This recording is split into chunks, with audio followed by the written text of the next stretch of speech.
Dernier orateur, M. Robert Ruche, pour le groupe RDSE.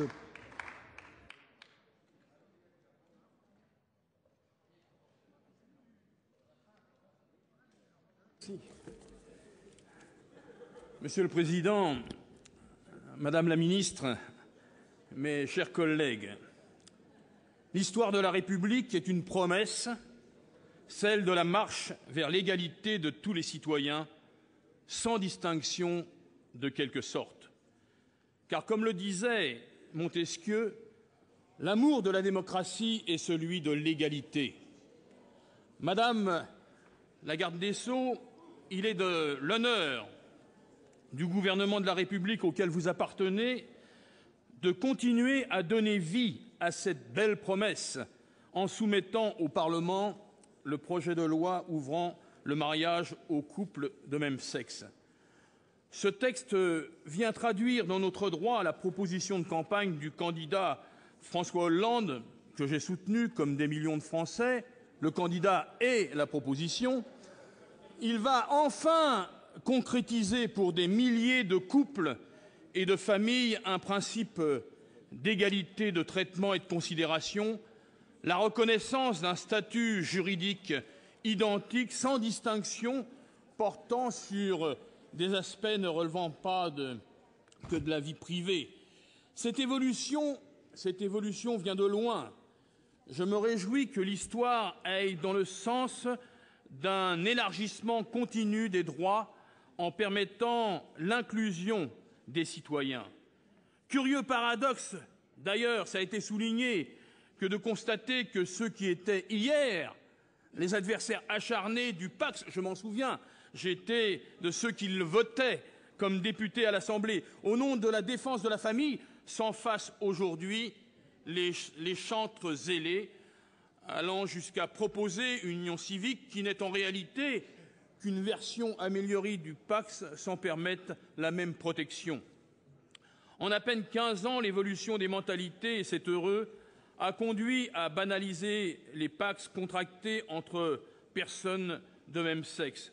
Nul ne songe aujourd'hui à revenir dessus, nous l'avons dit. Or, les Français sont aujourd'hui largement favorables au mariage entre personnes de même sexe, comme le montrent un certain nombre de sondages, même si tout ne se fait pas avec les sondages. Je ne doute donc pas que d'ici quelques années, la même banalisation du mariage s'imposera, comme cela s'est passé dans les pays qui ont déjà légiféré dans ce sens.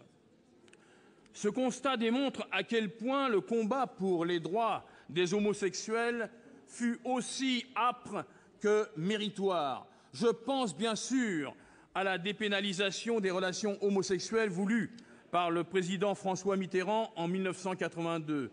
Mais je pense aussi, en ce jour, aux revendications exprimées à partir des années 80, lorsque l'épidémie de sida produisit ses premiers ravages.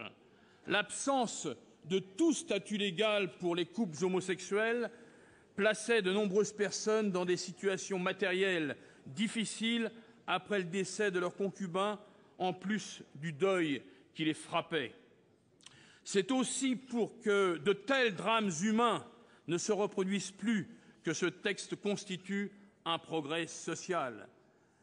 Mes chers collègues, la famille est bien un socle de notre société. Pour autant, on ne saurait réduire la famille à une simple réalité biologique assise sur les liens du sang.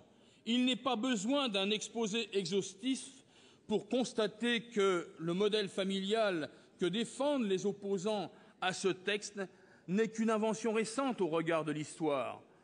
Comme tout modèle, il a ses contingences soumises aux évolutions de la société.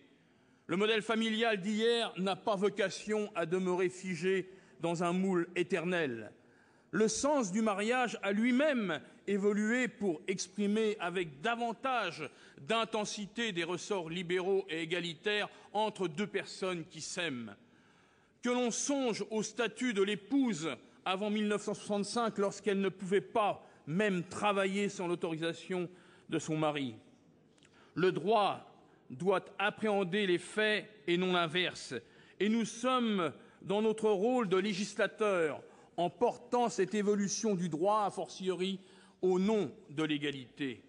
À tous ceux qui s'opposent à ce texte, faut-il dire que non, nous n'allons pas détruire les fondements de la société.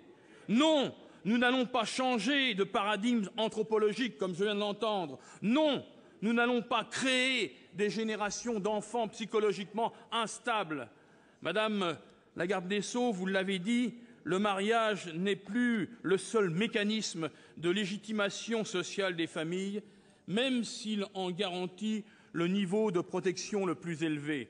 Rappelons-nous que jusqu'en 2001, les enfants légitimes et naturels n'étaient pas placés sur le même plan d'égalité en matière de succession.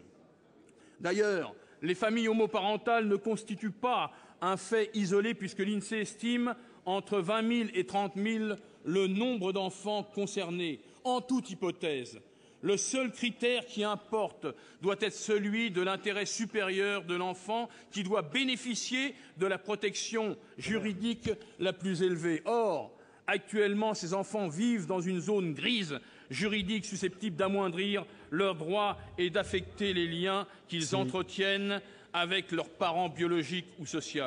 Ce texte, donc, pour conclure, qui s'inscrit dans la longue marche du progrès, permet aussi de mettre fin à une hypocrisie légale, puisque notre droit donne déjà la possibilité à une personne seule homosexuelle d'adopter, tandis que cette possibilité est refusée à un couple homosexuel. Pour terminer, Madame la garde des Sceaux, s'il vous plaît, oui. Chers collègues, nous avons conscience de la solennité de ce moment, alors que bien des yeux de nos concitoyens sont dirigés vers notre hémicycle.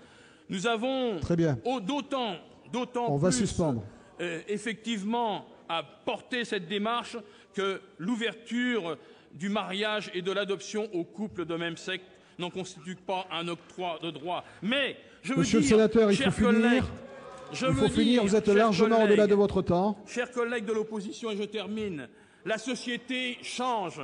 Si vous ne voulez pas changer avec elle, elle changera sans vous. Et c'est ça qui est l'essentiel aujourd'hui. Je vous remercie. Merci, je vais suspendre.